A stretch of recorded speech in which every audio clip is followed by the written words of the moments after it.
check and make sure that it's functioning properly. Just to be, and like give people a little bit of time to get in. We announced it a couple of days ago and got a pretty good response. Oh, nice. Here we go. Yeah, I could share it somewhere if that's a thing. I don't know if it's all within here. Yeah, you can if you want. It's up to you. It's on my page, and you can share it if you want. But it's already. We're getting some people in right now. Let's see. Hang on. Let me put it out into the network. Yeah, you've been doing some yeoman's work, man. Some of the stuff that you're getting into, I'm totally digging. Thanks, brother. And it's very diverse too, which is cool. All right, let's see here. Hang on a second. All right, so we're going to formally roll the show out here in just a second. Thank you for your patience. Oh, they're coming in now. Hey, Katie, what's going on? Karen Starr. Let me just pull this up. Let's see. All right. Jody Lee's in the house. Mary Cooper, Deborah Denori's in the house. Jennifer Hall, Mary Lou, Karen Iona White, beautiful poetress. Michael Van Patten, Crystal Marsh, good to see you. Canada's in the house. Christy McGard Morris, Kelly Bird, Laureen Hamill, Kelly Hemmer. Okay, they're coming in too fast. I can't keep up. So we're going to back out of here. And yeah. For those of you who don't know, my name's Todd Medina. This is Soul Speaks 5D. This is part of the Soulogy Network. This is our 655th episode, and it's a privilege and an honor to be sharing space with my brother here, Matt. I had the little bio pulled up, but you know, I'll be 57 on Sunday, so you got to give me a break, brother. But I got to tell you, you know, I've been doing this. I've been doing my thing for almost 7 years. And the video aspect probably since maybe the summer of 2015. And I know what I went through trying to build it and how lonely it was and misunderstood and not very well paid, not paid at all. And so I know it takes a lot of perseverance and strength. So and having said that, I just want to introduce Matt. Matt's got an incredible show. I'm going to let him talk about it a little bit and fill us in. And so we can integrate this audience. I think he's doing incredible work. I know he is. I think he's got about 200 episodes of his show. They're diverse. They're incredible. They're informative. They're empowering. And he's been doing it a while. And I think it'd be a good idea to blend this audience over into his. So without further ado, welcome to the show, Matt. If you want to tell us a little bit about your journey into the shows and anything else you want to talk about, we'll just take it spontaneously from there.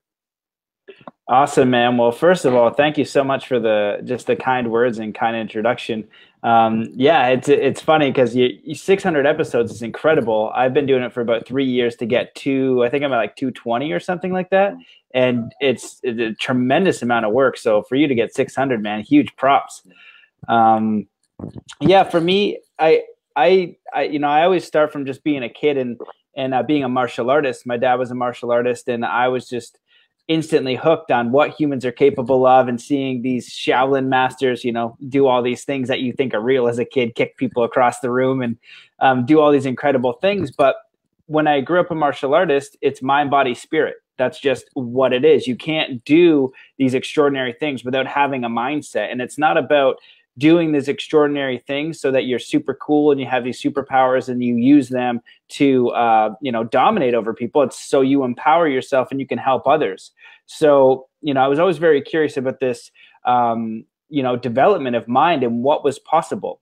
Who were the most extraordinary humans on the planet, and how could I learn from them and see what I was capable of, and then just start to share that. And so as a kid, I was a martial artist and an athlete. Then I got into, hockey, skateboarding and snowboarding.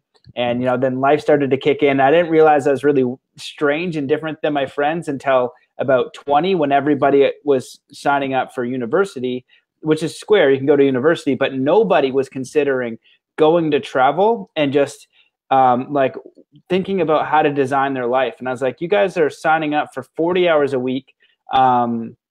52 weeks a year or 50 weeks a year, 2 weeks off. Like, that system is so messed up. Like, it's not that it's a wrong thing. It's just like, we got to consider, is it possible to do something else? We are definitely capable of figuring out a different scenario, maybe a job that allows you to do what you like and you get paid for it. So I was just thinking outside the box, because that kind of like train track of what society offers you was just not going to work for me. And so that's when it led me into snowboarding in Whistler, because I wanted to snowboard and be in Whistler, BC. It was a dream, and did that for 7 years and was very fortunate, made some amazing friends, and was still the whole time learning everything. Even when I was 15, younger than that, I'm reading books on consciousness, Zen, personal development, spirituality. I'm going to different churches because I'm looking for God and just experiencing these different faiths, trying to get to the truth. I meditated I spent like 4 months in Australia reading, writing, and meditating in like koala habitat, because it's like, okay, you got to go in. So I went all the way in. Like, I don't half-ass it. I see, and then I'm able to kind of deduce what worked for me. Is it real? What effect did it have? So that's kind of the way that I do it. And then there came a point in the snowboarding where snowboarding was complete. I was snowboarding about 130 days a year. I was coaching internationally, training some professional snowboarders, teaching them mindset the whole time, because I didn't understand how they didn't know how to visualize their tricks, quiet their mind, all that kind of thing. So I started with Zen snowboarding. I had to learn to snowboard sight online, but then I made it more broad for Zen Athlete, which was all the tools that I had learned from peak performance, psychology, hypnosis, really easy, just condensed. Like, here's the tool, here's how to apply it. Made it for athletes, but it works for everything. Music, especially entrepreneurship, and everything else, because it's how you master any skill. It doesn't matter what it is. It could be carving, it could be art, it could be. You're referring. You're starting to refer to your book, right? Zen Athlete. Yeah. Okay. Yeah. And how long ago did you write that book? I released it on my birthday, not this year, but last year. So it's been out. Is it this year? Last year. I don't know. You got that. Time is all weird now. But yeah. And that's one of the things that intrigued me is I researched it a little bit. I read your bio, and then I was researching what I could pick up on the net just quickly last night. And you're right. This book that you wrote, Zen Athlete, is really all encompassing. The athletic part of it. I guess you could look at metaphorically. I mean, because you could plug in anything, like you said. Exactly. Go ahead. It's the tools for self-mastery. And my thought about it before I released it was, do I stay in the sports spectrum, or do I make it like Zen Life or something like that? And the reason why I stayed in the sports spectrum was because my hope is to make mental training and this knowledge mainstream. So all the kids that play any sport all over the world, they're so focused on fitness and then now what they eat, but no mindset. And every great coach and every good athlete knows that sport is 90% mental. So it's a way to kind of like Trojan horse consciousness and self-mastery in all schools, all youth development. So any coaches out there, anybody who works with kids, anybody who volunteers, I will happily give you the ebook. And the thing is about the online stuff, like, it has everything. So not only like hypnosis, sports hypnosis should be mainstream, but that's one section because you should know it, and I teach you how to do it. And so you have like these audios and supplementary training that you literally just have to plug in. There's nothing else like it. You create belief systems in, let's say, snowboarding, right? You identify your limiting beliefs, and then you find the empowering ones, and I teach you how to code that in step by step with these little things. And it's not to say, hey, the program's great. It is great. It's just like, these are the tools that it took me a while to figure out that work, and just take what it like. Music, your life, like it could be like, I need a career in this. You can use the same format, and it's something that I use and teach to people that I find works. And as I continue to learn and explore it, it just solidifies that these are the fundamentals, because in the last thing I'll say is because in sport, especially extreme sports, we don't have the luxury of failing sometimes when we're learning a trick. One of the athletes I coached, Brody Carmichael's a freestyle motocross rider, and he fell on a front flip, and he called me and he said, hey man, I heard you're good. I was coaching his friend Pat Bowden from Australia, who's also a freestyle motocross guy for Nitro Circus. And he's like, I heard you're good. I fell on a front flip. I want to land it. I was like, sure. So we talked for like an hour. His mental game was strong. I said, look, you don't have to read my book. You don't have to go through the program. All you got to do is take this audio, make a visualization for the front flip, Do it every day for an hour. It'll take you about a week, and there'll be a point where you know you can land it. Then go do it. So 3 weeks later, he's in competition. He lands a front flip. 3 weeks after that, he lands the world's first front flip heel clicker. 3 weeks after that, the world's first front flip Superman on a motorcycle. And he did it with one technique because he has the necessity not to kill himself. So that's kind of the idea. So when you teach this to a kid, even just like the basics, I know I'm getting carried away with this, but it's like it's important. No, you're not. Yeah, it is. With a kid, right? You teach a kid who's going to take a basketball shot. First, clear your mind. So 3 deep breaths. Somebody who can clear their mind and somebody who cannot. That is a fundamental distinction in the quality of their consciousness and their life and the control that they have and the will that they can exert in this universe. It's a fundamental difference. It's massive. It's a whole upgrade. Second one, visualize that shot going in. Now you're teaching them you influence your reality, right? You don't control everything, but you influence it. And the third one is they miss the shot. What's the most powerful and positive perspective you can have in that situation? So it's teaching them that failure is a part of learning. It's not necessarily bad. It's how you respond to that and reset. And those are 3 huge fundamental shifts that even most adults I talk to don't have in there. You have to have those 3. And if we can seed that with all kids in one generation and they have that, once they have it, they apply it anywhere. And then you build on that. You have to get right to the root. And with that root, you can go wherever. So that's why I did the sport, is get to the kids, because adults, if they want it, it really works, but they got to want it. You know what I mean? You got to want to actually go for it. No, I love it. And I love the Zen connotation because it is a science, right? I mean, to me, Zen's always been like, I remember when I was in my late teens and I was doing mowing a lot of lawns and I'd be like, okay, how do we approach this? And I was like you, I was reading stuff early, and I approached it the Zen of mowing the lawn, so I would just make a square, and then I would just focus on that moment, that inch, that foot, and before I knew it, not only was it completed, but I had it, had some kind of weird etherical energetic achievement, and it was also like done very well. It was like symmetrical. But and the other thing I can relate to too, because I only played sports up until about 21, at least actively, or in leagues and stuff. But I always loved sports, and it kept me straight when I was a kid. That's about the only thing I had that kept me straight. And the philosophy or the Zen-esque aspects from the coaches that I received in terms of expanding.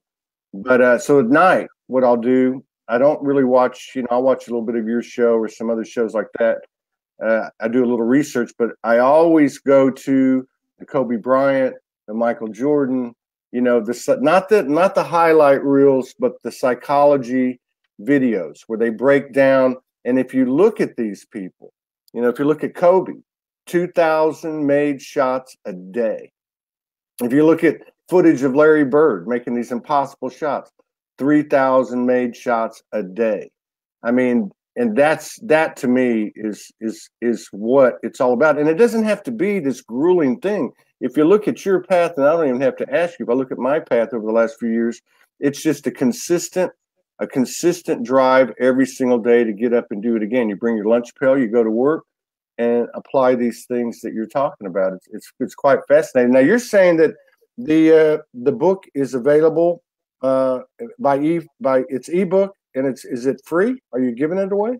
Yeah. So if anybody ever emails me and they want it, they say, "Hey, I saw you on Todd's show." Like, I'm always happy to give ebooks out like crazy. It's there. My hope is that you just pass it on. You can also get it on Amazon. It's a thing that you can buy. But anybody who's like wants it, here, you can have it. Go use it. Tell me what you think, because it's again just getting out that information and then sharing it with a kid, but through the and again adults as well. But I'm really passionate about getting this to kids. It's super simple, but so it's out there. You can get it. So and let's just for the record say this, okay, because this is a community that supports everyone. It's a platform for people like you. So if you would, when the show's over, put in the Amazon link for the book, because we have a lot of people here who offer a lot of love and support in contribution as well. And I'm sure it's reasonable. In fact, we know it's invaluable. So those of you who are sticking around, you come back on the replay, let's support our brother here. And as you're going to find out as we get into this a little bit more, the incredible work that he's doing. Let's talk a little bit about Mind, Body, Spirit, the program. 220 something episodes. You've had such a diverse, guest list. I mean, subject matter. It's quite. I'm just getting into it. I go and dig into it for 10 minutes every night. We're quantum now, so we just go boop, boop, boop, boop. But I can see the energy of it, and for me on a personal level, I know what it must have taken, and what it's taken. But I can also see it's getting easier for you. Things are aligning for you. Tell us, how did you get started in broadcasting on YouTube? How did you get to the point where you say, hey, I'm going to go do this? Awesome, man. Well, yeah, dude, I really appreciate the recognition and appreciation because, oh my God, it wasn't a tremendous amount of work. And to go back one step further, if people do buy the book on Amazon and stuff, I have a bunch of online training. I'll gift them something there. So it teaches you meditation. It teaches you visualization. I teach you hypnosis. So I'll give you online stuff too. So I appreciate any support. Is that stuff? Yeah, we're going to support you. I'm telling you. Yeah, right zenathlete.com. Okay, that's where it's at. Zenathlete.com. Okay, I got you. Yeah, so I'll send them any of the digital stuff. Once it's created, my hope is just to get it out there as far and wide as possible. But the show, where it came from was like, it was only myself and like my best friend and one other friend that I could talk to about really deep topics. I didn't realize that, again, that I was a little bit different. And so I couldn't have these deep, inspiring conversations with people, like just about, life and like what people thought and, just things I felt were important. It was always so surface.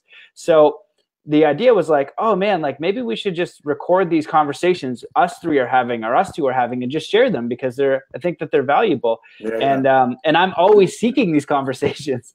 So it was like, I only had two friends I could really do it with consistently. And so that was the original idea. And also shout out Michael Lozier, one of my first mentors. He wrote the book, The Law of Attraction, and he had a show on Google Hangouts teaching people about the Law of Attraction. He's an amazing trainer, really just the best. You want to learn the Law of Attraction, go to that guy. It's NLP based. It's practical. It works. It makes sense. It's simple. It's so good.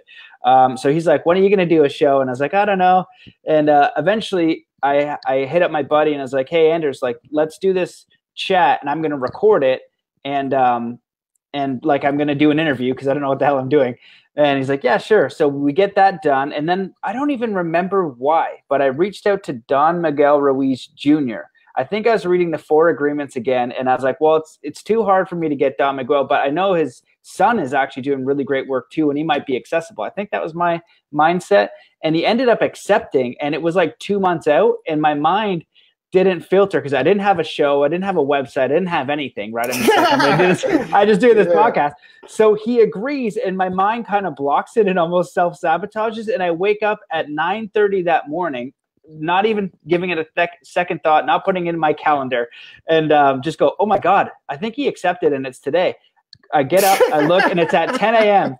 And I got to go to my dad's house from where I am at my girlfriend's and I get in the car. I go, I start it up. I don't know what I'm doing, have the conversation. And that for me was like, this is what you're going to do. Yeah. So from that point, I was actively seeking people to have conversations with. And then you're probably aware it goes in stages. It was really, it was a lot of my friends at first, people that I knew. Yeah. Thank you so much to my early guests like Jarek Robbins.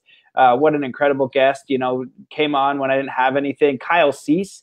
Blown up. He was number 11, huge now. So really just grateful for those people who kind of gave me the leg up, but I didn't even know what I was doing. I just wanted to have conversations with people I valued that I thought had meaning about what their perspective on these certain things and listen to them. And so it's kind of taken on a life of its own since. Well, it's interesting because I'm getting activated memory wise listening to you. And I can remember, I'm asking you this question. I can't even remember how it happened to me. But I remember when I started, it wasn't live, like you said. You recorded it. And I didn't even have internet. I had a phone. I had a broken phone that somebody gave me from AT&T. I went down to the local gangster phone guy and paid him $40 to fix it. And so I had, but still didn't have internet. So I had an old laptop, and I would record on the laptop, and then I would walk up to the store, which had like 1G, and I would upload the video onto YouTube and Facebook, and it would take like 2 hours, and it just step by step from there. But I totally get what you're saying, and too is like the morning of, it's like you create this thing energetically, and the humans doesn't get it, and then at the last second you're just like winging it. But yeah, it does come in stages too. But the other thing I was going to say too, and you're right, I started by reaching out to people that I'd see on the news feed, and it was the same way. 3 years ago, I met my divine partner, and about 2 months into the relationship, because she was in Australia, we'd be talking all the time, and I'd say, you know what, we need to record this, not because it's us, because of the subject matter. We're talking ascension, we're talking divine feminine frequency coming, masculine this, all these different things that are being put out there, but not talked about in the mainstream. But we all have this knowing of what something's happening, And so it was the same thing, and about a year later, I started doing the same thing, which was about maybe 16 months ago, 655 episodes ago. But I mean, what I was going to say is that I obviously some of the people that have been on the show are much more well known, 20, 30, 40,000 views will come in. And some are the 99.99%, taking nothing away from anybody. But the thing is, talking to these old friends, talking to these people who are, in the eyes of society, whatever, common, they are full of activations for the audience, for each other.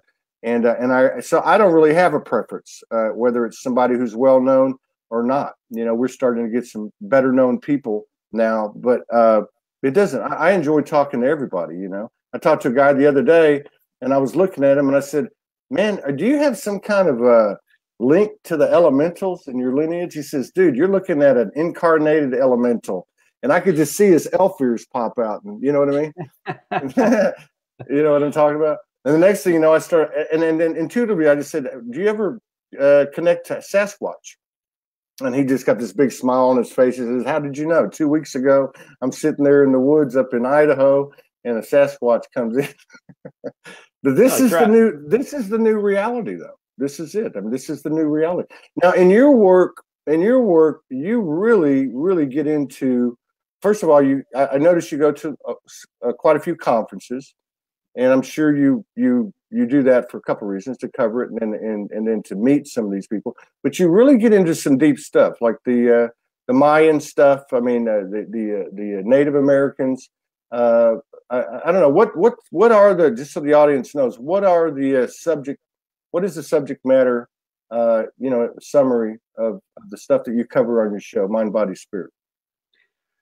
Oh well.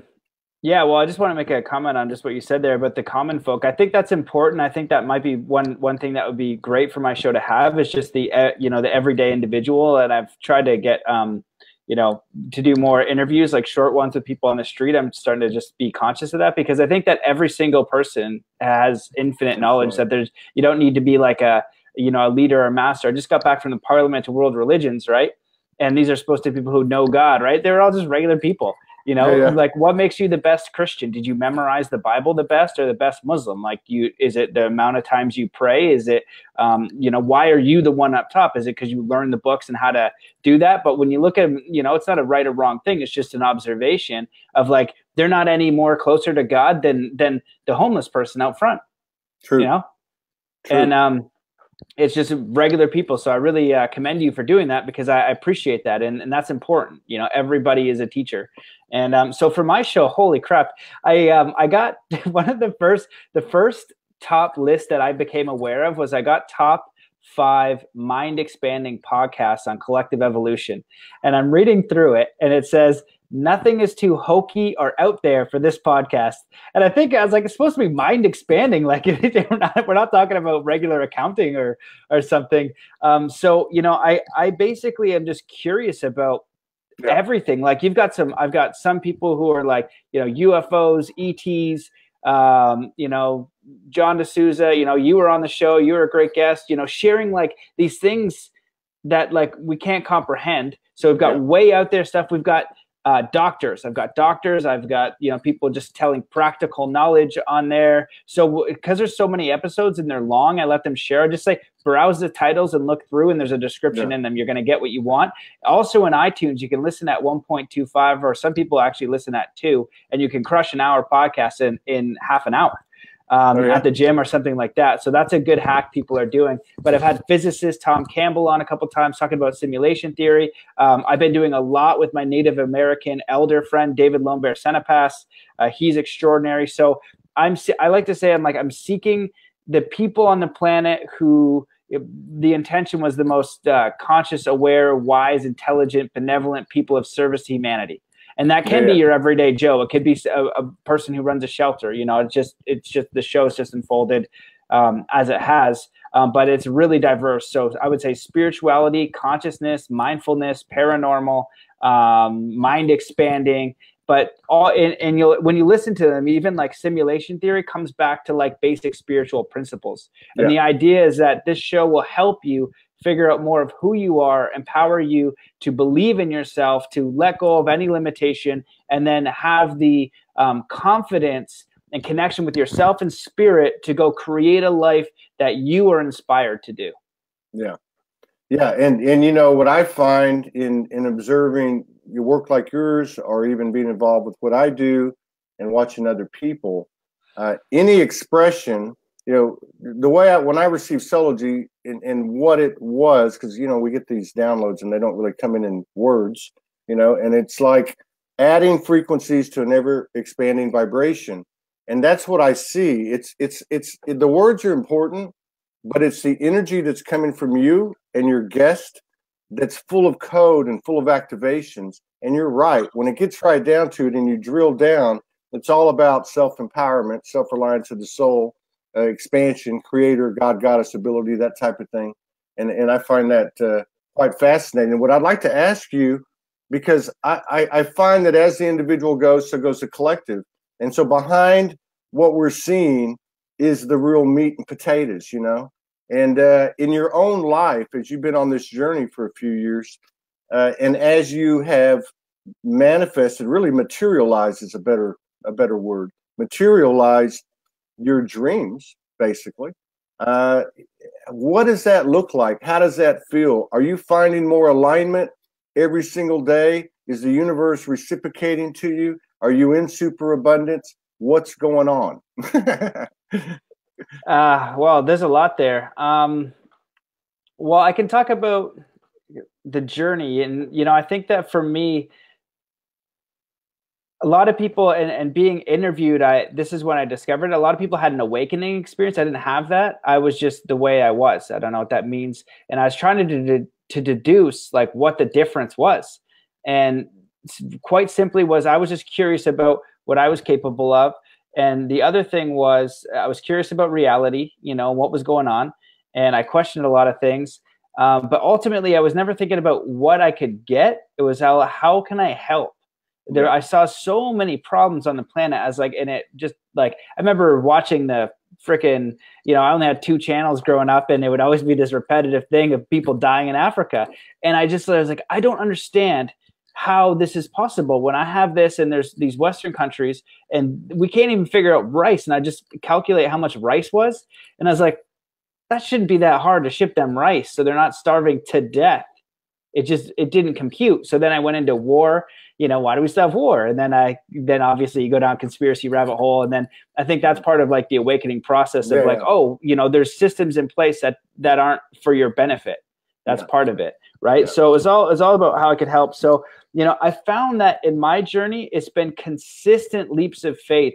And like you said, like, we want to get here and there and that, right? I've always had enough. I've always had to take a leap to get where I am. And I'm always supported in these ways, but money I've never had an abundance of. And I think, and I hope this is the year that happens. Like, I posted on Instagram the other day, because I finally was able to afford a $1,200 car, and it's a dope Volvo wagon. It's got leather seats. It's in great condition. It's got a sunroof. It's baller, man. I love it. And it looks great. It doesn't look like a $1,200 car. I can buy a cheap car. But I was like, thank you for letting me drive. I've been 2 years out of not having a car because I committed to this.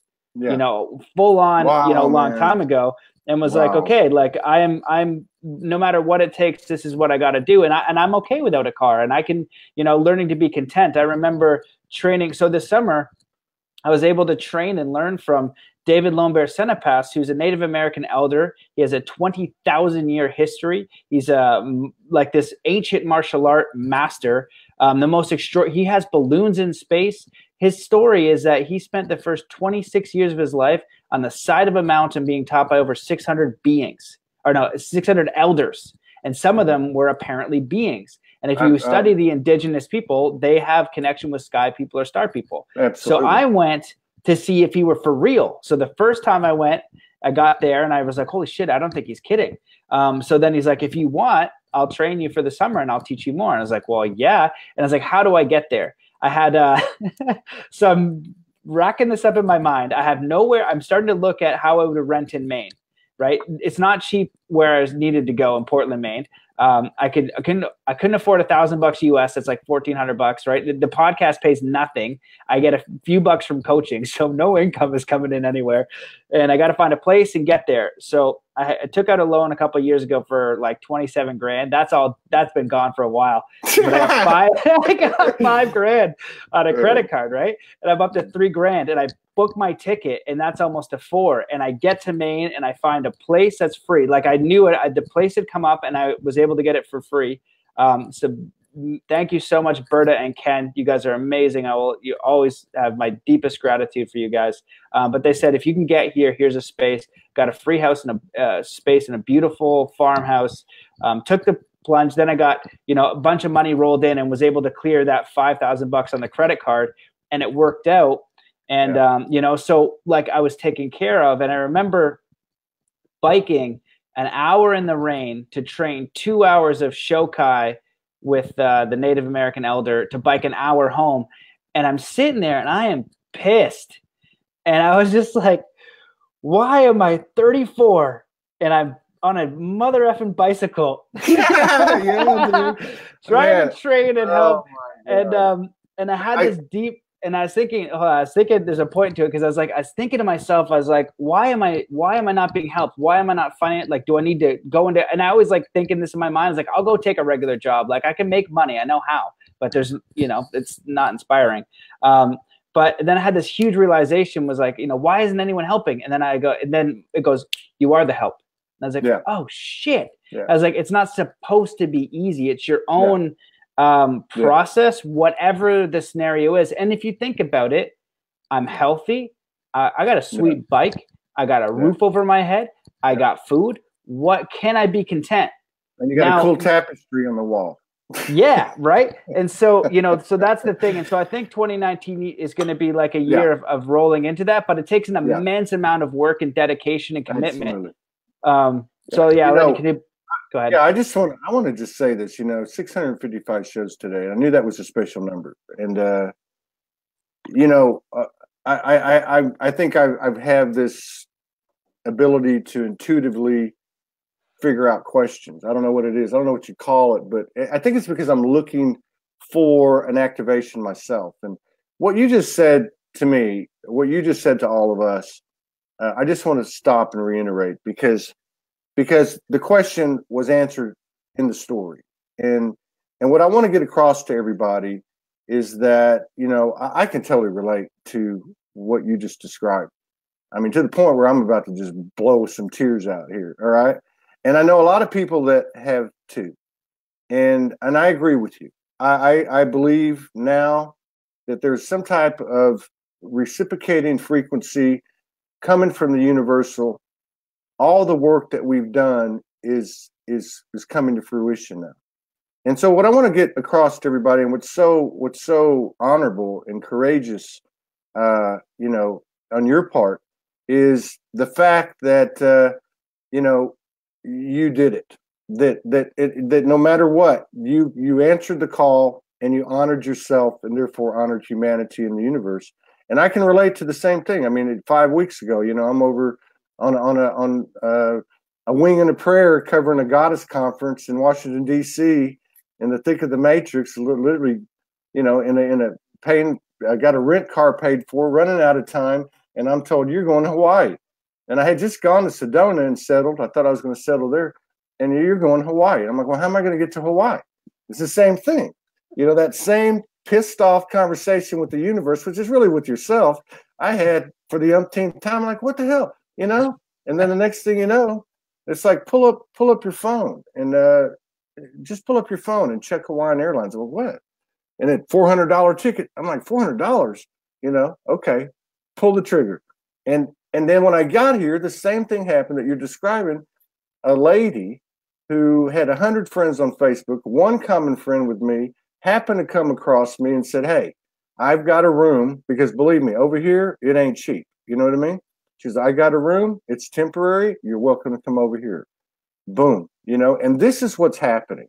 And it's so important because even if these stories aren't told, the energy that your soul or my soul or anyone's soul puts out into this divine holy matrix, just based on their faith, courage, and action, is contagious. So I just want to say, man, it's nice to see a brother, and I absolutely resonate, and to a degree can validate that. Yeah, superabundance is already raining on your head.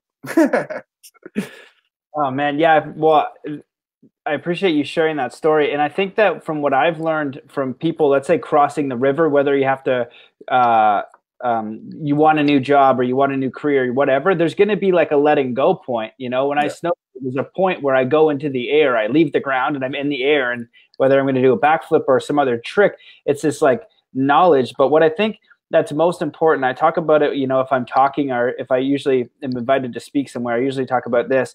And the idea is like, you can create freaking anything that you want in this life, literally anything you can imagine. But picking something isn't like, oh, I'm going to be a podcast host and I'm going to have this and I'm going to be the next Larry King. Maybe if you have that vision, you go for it. Maybe you want to be an NBA champion. Maybe you want to be a musician, whatever. It doesn't matter what the goal is. When I was training with the Shaolin monks, I wanted to see if you could actually do what they could do. I wanted to go there and I wanted to see it. Can you actually break stone over your head? Can you actually break it with two? Can you do these things? Because it, you know, physically, I'm a martial artist and I test it. Like, is there a trick? Is this real? What the heck? So I go there and I'm interviewing Master Go, who can do all this stuff. He can break like this. I think it's like some sort of stone over his head with two fingers, like with two fingers is nuts. It's just extraordinary what this guy can do. And so I'm interviewing. I go, hey, trick, what's the trick? And there's a translator. And I go, well, it's basically, I phrased the question as like, most people in the world will believe this is impossible. I think that it's possible, but I still don't understand how. Is there a trick? And he just gets it. He says, no trick. So I look at the translator, say, what's the trick? You know, come on. It's horse crap. I see people break different things, and I was like, I know that trick. Like, that's not anything. And so he's like, no trick. Say it again the third time. And he just looks at me and just starts slamming his fingers down on the table super hard. And I think he said something like 7 years of Qigong and like 7-8 years of hard Qigong. So conditioning his fingers. And outside the academy, there's dent holes. There's dents in the freaking tree from him poking it. So what kind of a human being pokes a tree? Yeah. Nobody does that. So then instantly I go, okay, whatever I can imagine, if I dedicate half of that kind of dedication to whatever it is, it's going to happen. And so the thing is, people they don't know what's compelling. So you're not going to know the end result probably, but you'll know the direction, right? What can you find in like, you know, maybe it's the people you want to be around. Maybe you like love snowboarding, get involved fully in snowboarding, and then it'll weave, you know what I mean? You got to get to what inspires you. And when that vision or that thing is so inspiring, you're willing to take those risks like I did. And you don't have to, you could do it with a lot. I'm sure that anybody could do it with way less risk than I did it. You could probably risk management, and you know what I mean? Do it my style. It's totally possible. I'm just meandering the best way that I know how. And it's ugly and I'm getting it done. But you got to find that thing that like, or that way. I say it's not a one thing, it's a direction. Yes, you're right. So, you're right. Yeah. So I want to add one thing, and I'll say it quickly, but there's a friend that I had that's so analytical. I say, what would you do if you had $1 million a day for the rest of your life? His mind won't allow him to imagine it. It's just too logical, right? So I was like, okay, we just did this off the cuff hypnosis, and I basically hypnotized him into his heart. And when he answered the questions, he started crying. And then when he came out, I was like, oh, wow, this is a unique experience. Like, I don't know anything like this. I know about shamanic death rituals and things like that, but I did it out of necessity. And you see, the conscious mind is assessing threats, and it's here to survive. If something's going to hit you, you jump out of the way, do these different things. So if you want to do music or something that doesn't pay money, for you to survive, you need to eat. To get food, you need to pay money. So there's no way you're going to follow your dream if you can't get that. Your conscious mind is going to manipulate or distort that vision because it's trying to keep you safe. But when you're hypnotized into your heart knows it's eternal. You're connected to everything and all life. You're totally fine. So it'll show you clearly. And of these sessions I've done with people, over 70% cry. One popped out of their body, did something weird. I did not expect that. It's not supposed to be a mystical thing. It's more like a personal thing, but that happened. I didn't expect it. And one actually pissed himself from like some sort of like healing thing. And all the intention is for you to drop into your heart and get these questions answered about what you want from life. But the most important thing to recognize here is that I've done it with multimillionaires, entrepreneurs, successful people, young people, old people, everything in between. Everybody actually wants the same thing. They want to have a good home environment. They want to have good friends. They want to live in nature, and they want to do something meaningful in their life. So you recognize, what are you sacrificing to not have that? That the thing that you need is actually not that hard. You just have to let go of a lot of the baloney and just kind of redirect your ship a little bit, and you can have all those things. And so I just wanted to say all that because I think that's such an important piece, because when you find that, you can then start to take those bigger leaps, but it's in a process. You don't, sprint before you run, and you don't do a double backflip on a snowboard before you learn how to turn. Just show up and start doing things that you care about. That's a great dissertation, man.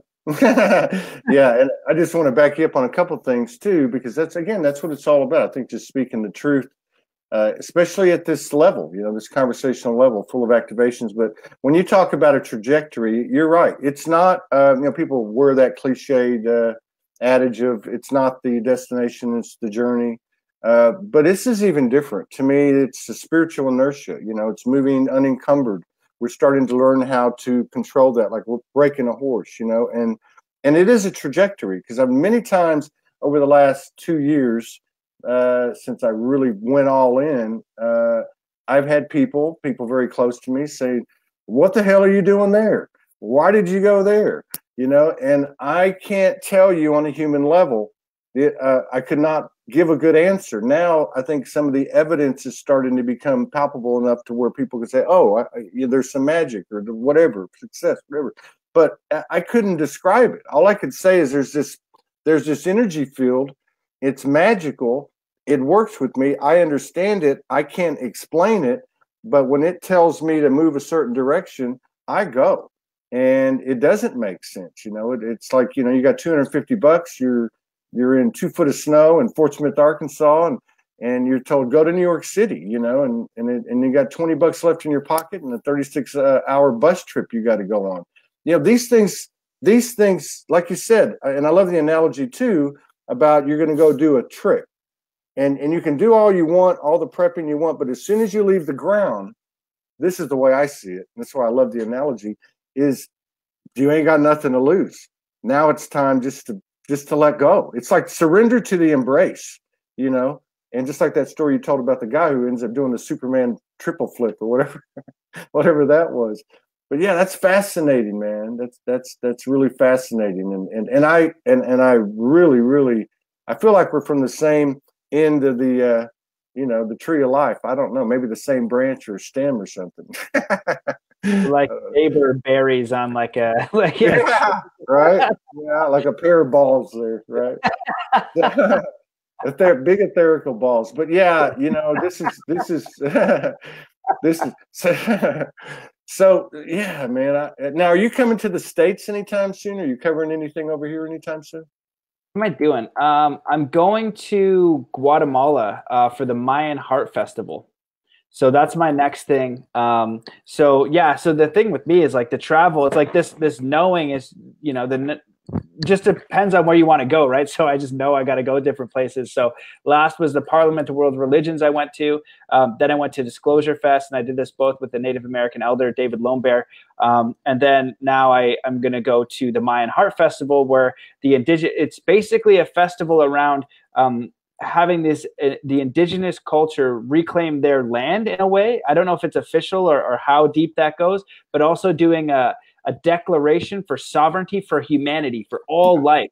And they're doing this Mayan ceremony. In the 2012 thing, if you don't know, 2012 wasn't the end of the world, obviously, because we're still here. It was the end of an age. And if you're thinking thousands of years, you got to give it some time. So apparently this is now we've kind of we're starting to create that inertia, maybe that momentum. Now it's like, okay, cool. From 2012 to 2016, I worked my butt off on this stuff. Now it's like, oh, here your wave is building. And so that this is the Hopi talk about the fourth world or the fifth world, I believe. And the Mayan elder who was on my podcast phrased it a little bit differently, but it was into a new age. And he said that it's going to be humanity's choice in his prophecy and his teaching anyway, to, move into this higher state where we talk about 5D and activating these senses. So the Mayan and the Hopi said the same thing, where we actually have 20 senses. I'm pretty sure that they both did, but we actually have 20 senses. And I've also been learning with David Lone Bear in this specific training that I'm doing is that, I don't trust in people probably from their own weirdness. I don't know if my senses are real. Like it's like, feel and touch is like, okay, is this the limit? Is this real, or is there something past that? Or is this actually the, what's that, like the wall, the coding, you know what I mean? And there's something beyond. So he basically talks about, telepathy and being able to manifest and stuff like that. Also shared that maybe we're going to destroy the planet. I don't like to personally worry about any kind of like destroying the planet type of deal. If it's going to happen, it's going to happen. What am I going to do? Comment, whatever, right? But what I know I can do is make an immediate impact on the people I'm around each and every day and live a life that I'm inspired about and move in a direction I think that helps the co-creation. Whatever happens on some sort of level that I don't understand, like it's like the surrender piece. If you have a God experience or universe experience or 5D, quote unquote, you don't know anything at all, that it's so incomprehensible. And so you have to surrender. You don't have a choice, and so you can do your best. So those big questions, I don't know. You can look as like does this information serve me or not? Right. And then, so I think a lot of what we're talking about here is like being of service. One of the things I like to say in like the new earth or like an awakened person, they don't serve self, they serve other. What can you do? But the thing is there's a proper word for it. I don't know what it is, but it's one and the same. It's like you're in the forest, right? And you're a turtle. And then you are pretending to be, a crow. You're going to be a shitty crow, and you're not going to like your life because you're a turtle. You move slow. You can't fly. And you're going to go hungry because you're not eating the right food, right? And the environment in the forest doesn't like that.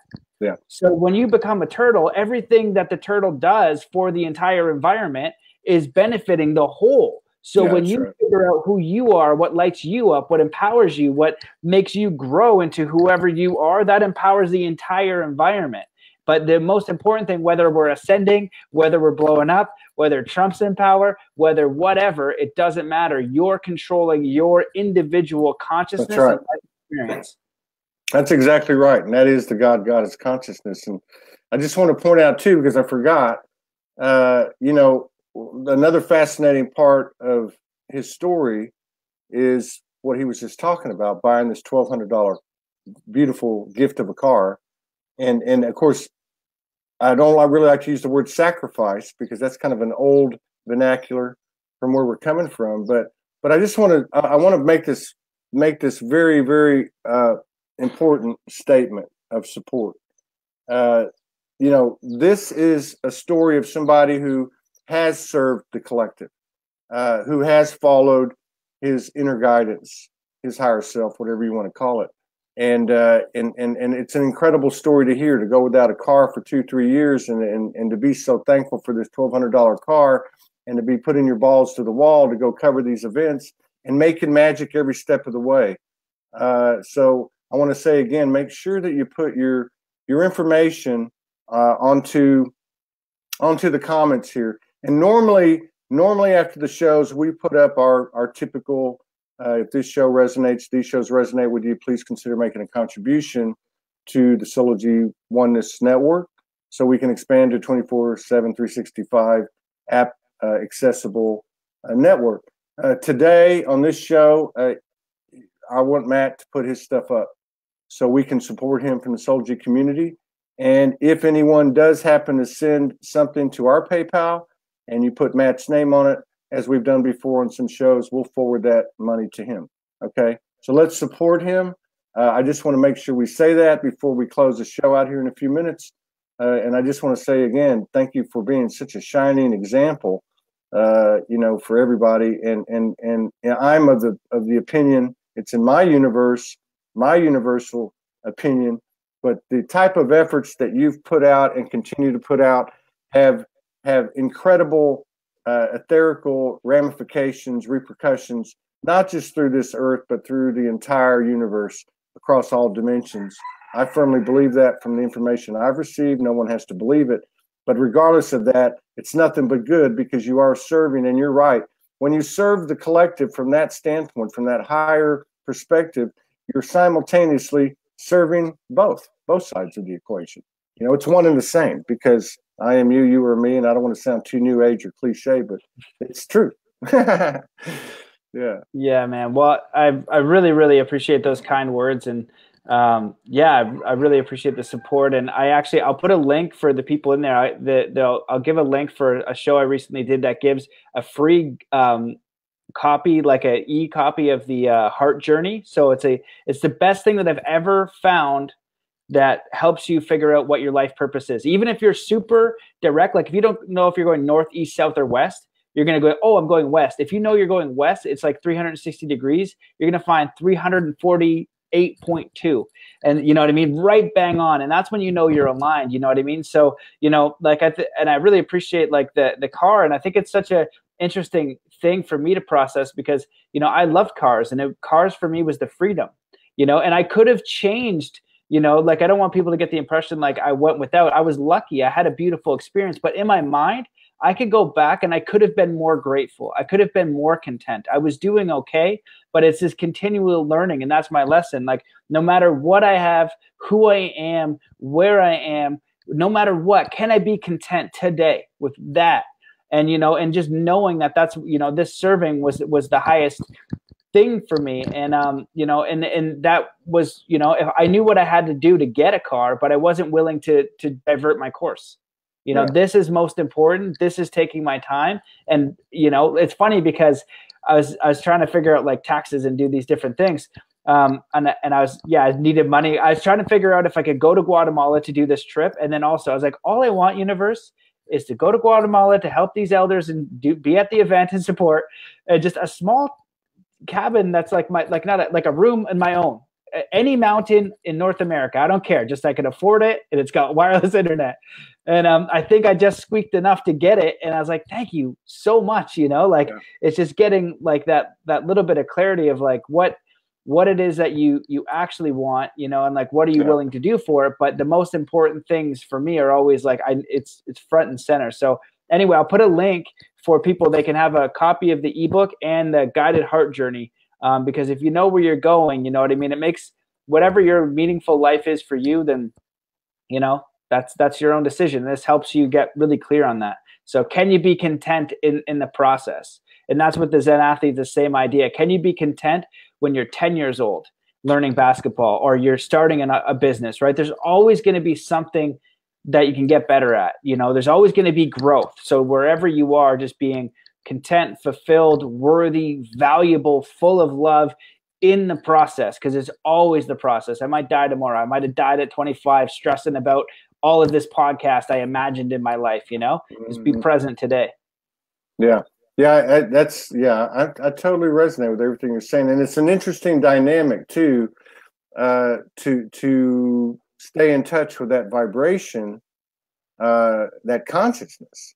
And then also to be going in and out of that, hey, universe, we need to have a expletive filled conversation. Because I'm like, hey, all due respect, but hey, MF, what the hell's going on? And he's like, hey, MF, Let me tell you what's going on. And, find a tree, find a place. Let's have a discussion. And I found that I would get angry, but it was an emotional, heartfelt, I want to serve. I want to serve. Please, I'm not asking for the moon here. I just want to serve. And it never failed. The next day I'd get some kind of, something would happen. A lightning bolt would come and I'd catch it with my hand. I'm like, oh my God. But I have found, going back to your comment earlier, our prognostication of 2019 superabundance, I have found that I'm not having to go there anymore.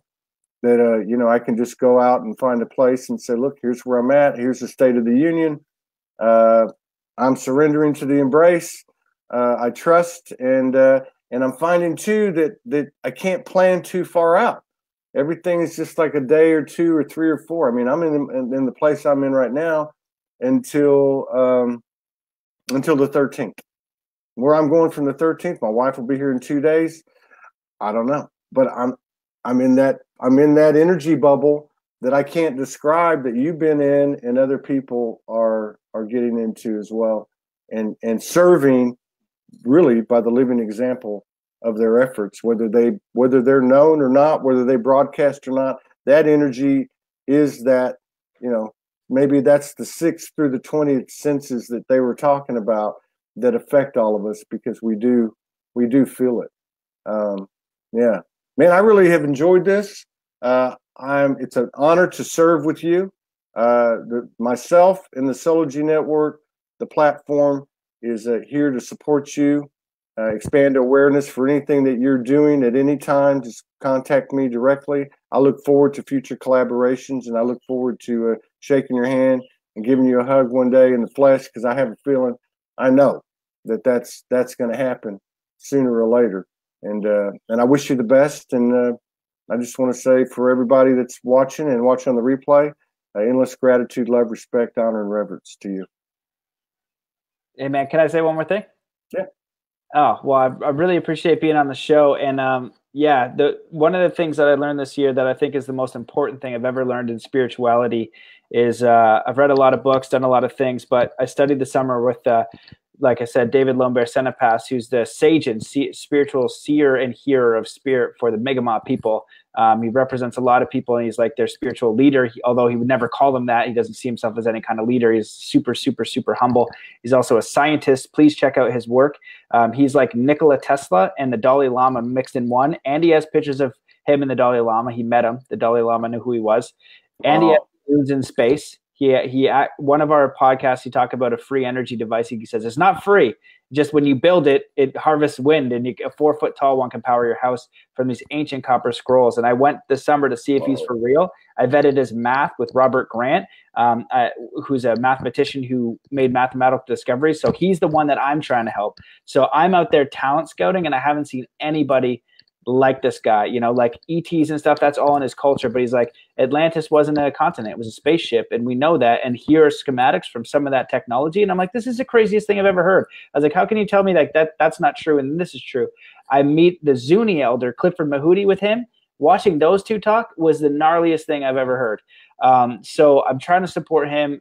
So I'll link up, check out his work.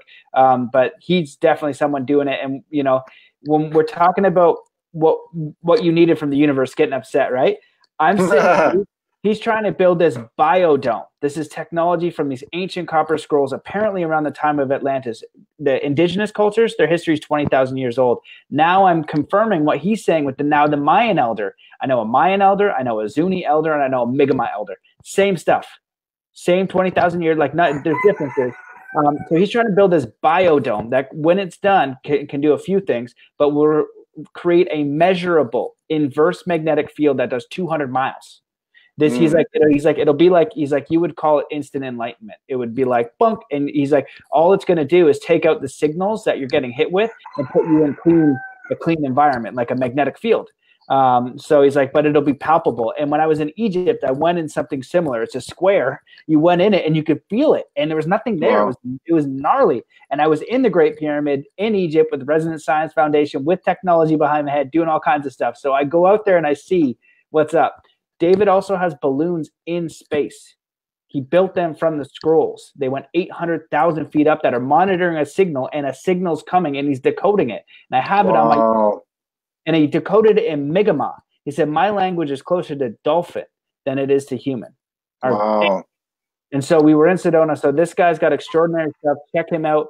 And he's got nothing. And so when you said that, like, I'm pissed off because I'm getting angry at the universe. I'm watching him put on, he's got granite and this crystal on it. And he's got a jackhammer type of thing. And I was like, is that really the tool you need? He's like, well, I need this tool and I could do it all in about 20 minutes, but Spirit always gives me what I need to work. That's what he says. And I was like, how long would it take with the other thing? He's like, probably like 10 minutes. But he got $100 to do this tool. So they're amazing out there. And so I think that maybe there's some sort of like threshold that you have to cross, and it's individual for everyone. But what better way to know God or Spirit? You have to know. And once you do in that leap, you know that the forest and life and the universe and yourself is connected with something greater. So nobody gets a free pass. Nobody goes over the bridge. We all get dunked through our own doing, and then the universe picks you back up. So I just wanted to add that. And he taught me 3 kind acts every single day. Doesn't matter if your chakras are aligned, if you meditated today, if you hate your life, if you love your life, if you're a clergyman, if you're an ascended master, if you're a Tibetan monk, you do 3 kind acts a day. You're a spiritual master that day, because it has to be an action. You could think about it, giving a homeless person $1 and getting their name, or you could actually go do it. You could help. There's always an opportunity. And one act of kindness that he always talks is getting someone's name. We're moving in a culture where we're not getting each other's name. Get your server's name. Talk to the person behind you. Get the person, just get their name. That's an act of kindness. Recognize they're there. Recognize we're human together, because we can look at what's happening. We're getting more and more disconnected. So the 3 kind acts a day, I'm like, if you want to support anything that I say or do, take the kindness challenge, ideally for all of your life, but 7 days, 3 kind acts, go out of your way and don't tell anybody. And he's like, that's the, and he explained to me in 2 hours. He's like, all of you guys talk about consciousness ascension, and that is just like, this is the closest thing you're going to find to upgrading your DNA. Yes, they're right. There's a little antenna on your DNA. He's a scientist. He's like, there is an antenna, but it's an electrical universe. So you need an action. You take the action of kindness. There's the 2 fields interact. Now it's being held in the body. And so now your body is upgrading. That's actually it. So no matter what you're doing, wherever you are in the process, go out of your way to do that. And I always say you'll probably most likely get a universal wink. Something weird will happen just for you to let you know. So wherever you're going, just do those kind acts, figure out who you are, what you want to do, and, realize that you're so powerful. You could be homeless. It's not that bad.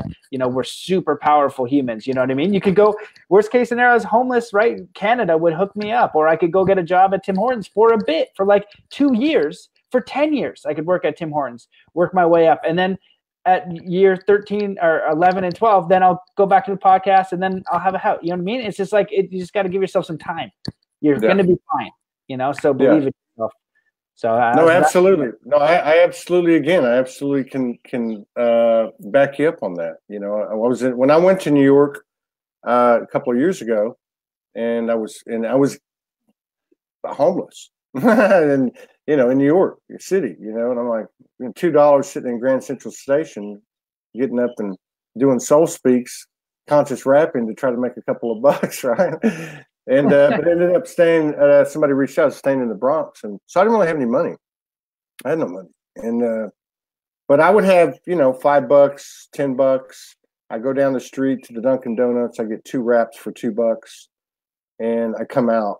And in the wink, right, there was a guy sitting there, homeless, a white dude about your age named Matthew.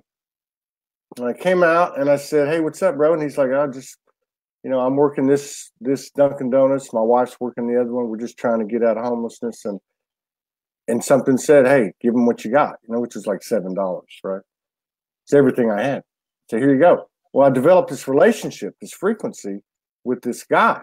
And I would see him all over the Bronx. I'd be walking somewhere and he'd walk by me, and, hey, I'm getting a little better. And I'm getting a little better, and I'd get that wink.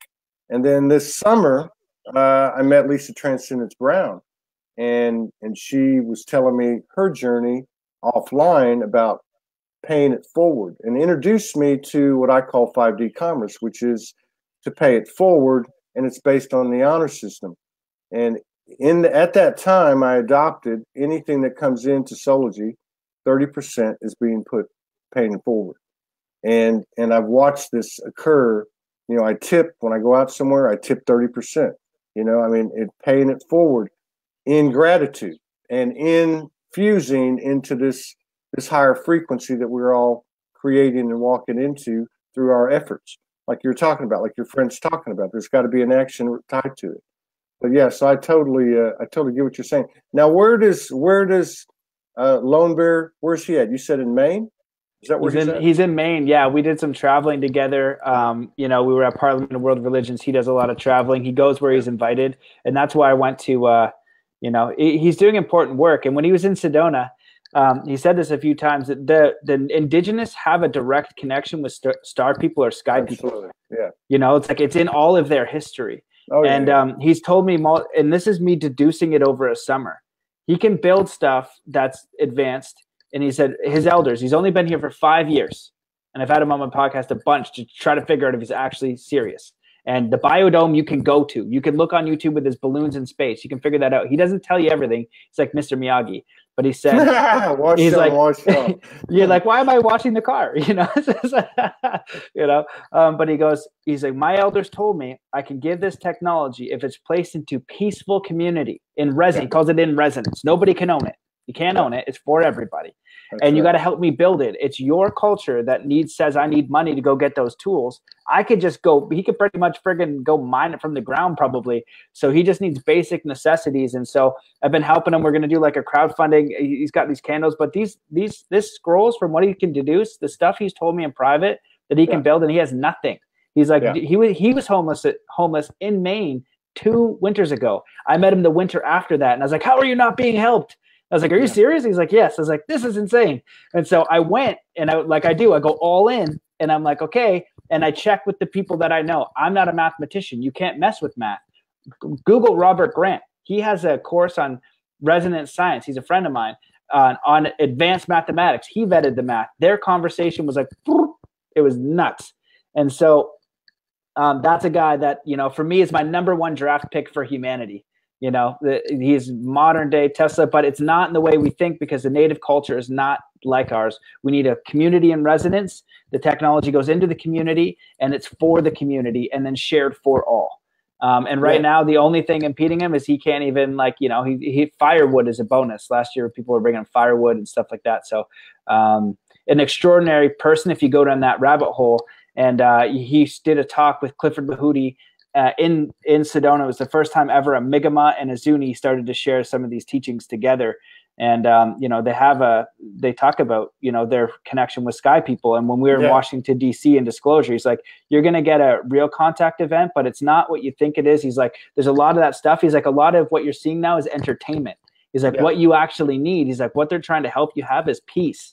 Yeah. He's just like, cool, like believe whatever you want, it's fine, but go do a kind action. Be in resonance with your community, with where you are, because he goes, we do this thing called tease and sit in a circle. He's just like, if you guys are killing each other, why would a being show up? You're obviously going to try to kill it. And he's like, and I presented every UFO ID at him, and he's just like, our culture is different. He's like, do you want me to tell you where we understand or what you're hearing on Gaia TV or something like that? Right? Exactly. I was like, I don't know. And I was like, he's like, it's fine to believe it. He's just like, but the most important thing is being in resonance. And so very fascinating guy. I always get people to check it out. And just to have other eyes on it, because people are like, that's a bit out there. And it's like, I know. But there was also weird. Oh yeah, this is where it's going. So he goes, homeless. He goes, many of your homeless are. He's like, we don't like extraterrestrials. We like visitors or star travelers. He's like, we were here first. It's like our history is 20,000 years. Like we were here first. You know what I mean? He's like, you guys just aren't. He goes, you're not the big and bad here. You very low on the totem pole. But he goes, most of your star travelers are. A lot of them are homeless, disguised as homeless. And he's like, where will we go? He's like, the White House. He's like, we did that. Google 1952 White House sighting. So I do, and there's UFOs over the White House 2 weekends, and over the Russian. What's the Russian then, right? But he's like, we want to. So he's like, if we have a message for you, where do we go? Do we go to your president? Do we go on YouTube? Who do we give a message? He's like, we need to give it to a group of you somehow. So I get back, and this is one of those universal winks, trying to figure out in my mind if I'm just naive idiot believing this elder that's saying crazy stuff, or it's real.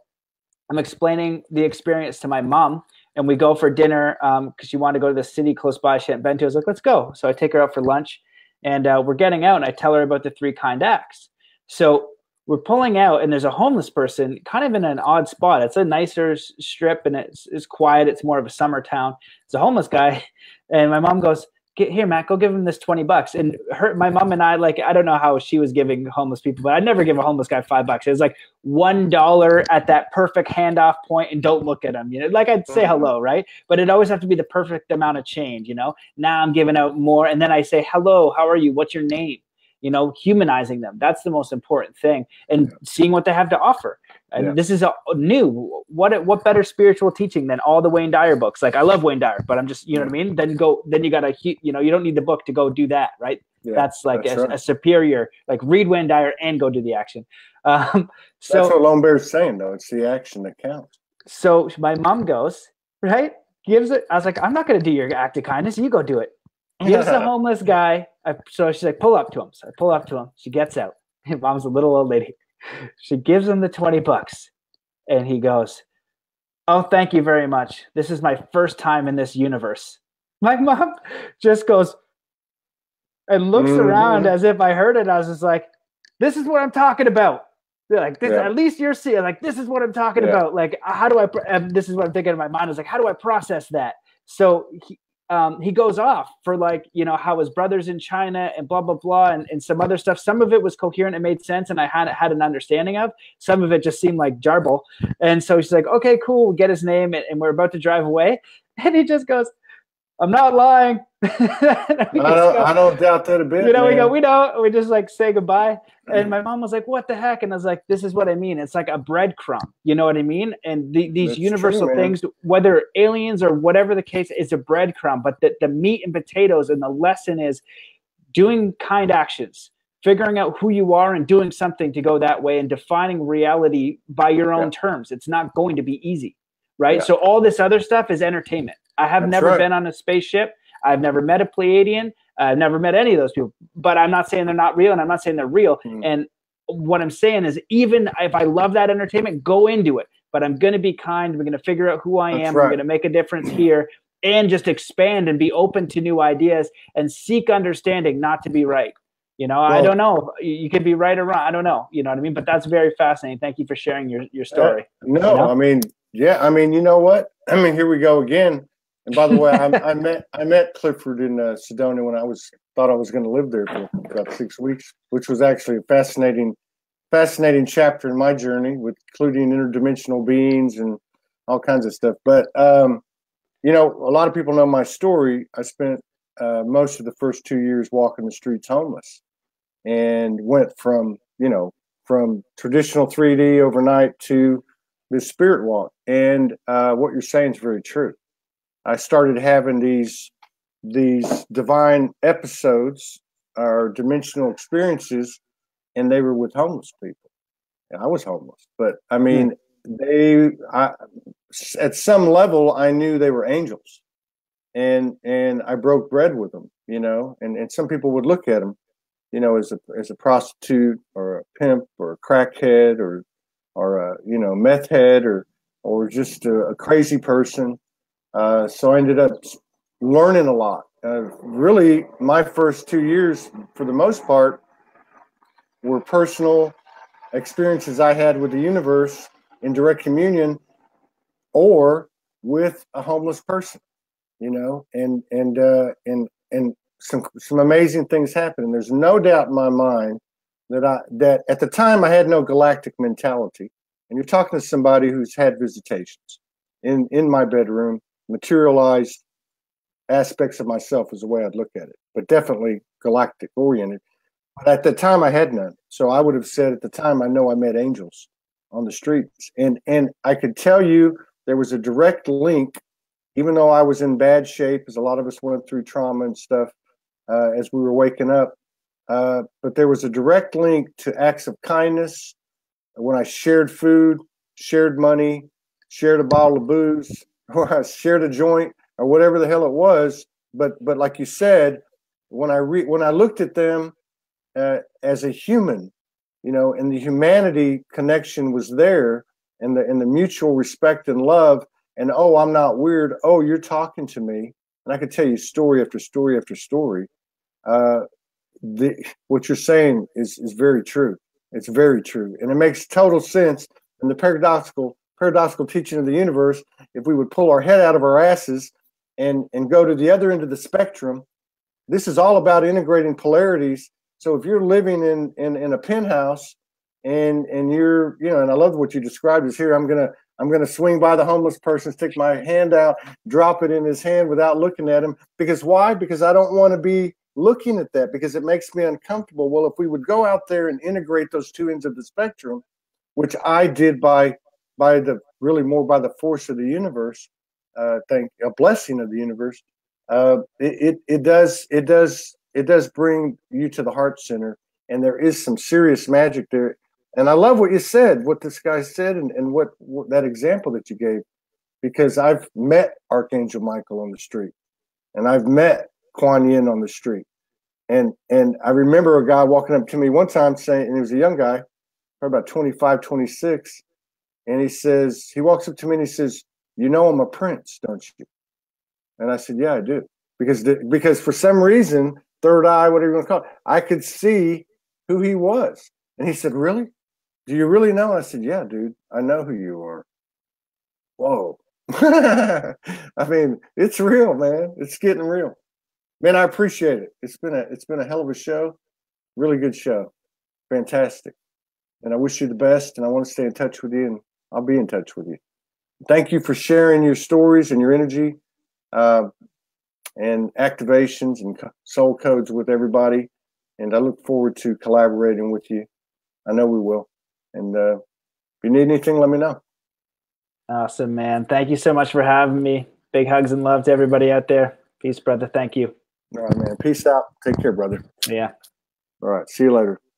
Take it easy, Matt. See y'all later.